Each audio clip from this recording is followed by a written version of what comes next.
নমস্কার বন্ধুরা, আজকের রেসিপিটা হলো 2 in 1। 2 in 1 কেন, আপনারা প্রথম থেকে শেষ পর্যন্ত দেখতে থাকুন। এই রেসিপিটার জন্য প্রথমে আমি ডিম সেদ্ধ করে নেব। ডিমে আমি দিয়ে দিলাম অল্প একটু লবণ। ডিম খুব ভালো করে সেদ্ধ হয়ে গেছে। দেখুন আমি কিভাবে ডিম ছাড়াই। ডিমটাকে 2-3 বার করে ট্যাপ করে নেব। হাত দিয়ে গোল গোল করে ঘোরালেই সহজেই খোসাটা বেরিয়ে আসবে।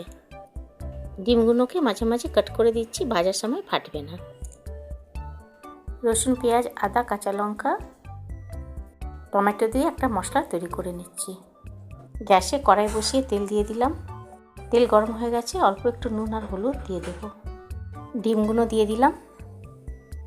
ডিমগুলো লাল লাল করে ভাজা হয়ে গেছে, তুলে নিচ্ছি। ওই তেলের মধ্যে ফুলকপি কেটে রেখেছিলাম দিয়ে দেব। এগুলোকেও লাল লাল করে ভেজে তুলে নেব। জিরে, তেজপাতা, শুকনো লঙ্কা ফোড়ন দিয়ে বাটা মশলাটা দিয়ে দিলাম। হলুদ গুঁড়ো, লঙ্কা গুঁড়ো, ধনে জিরে গুঁড়ো দিয়ে দিলাম। পরিমাণ মতন নুন আর কিছুটা মটরশুঁটি দিয়ে খুব ভালো করে কষাতে হবে। মশলাতে তেল ছেড়ে দিয়েছে, এবার এতে দিয়ে দেব জল। ভাজা ডিম আর কফিটাও দিয়ে দিলাম। ডিম আর কফি 2 in 1 তৈরি হয়ে গেছে। নামানোর আগে একটু গরম মশলা দিয়ে দিলাম। এবার তুলে নিচ্ছি। এই রেসিপিটার নাম 2 in 1 দিয়েছি কারণ দুপুরে ভাত দিয়ে ডিম খাওয়া হয়ে যাবে আর রাত্রিরে রুটি দিয়ে ফুলকপির ঝোল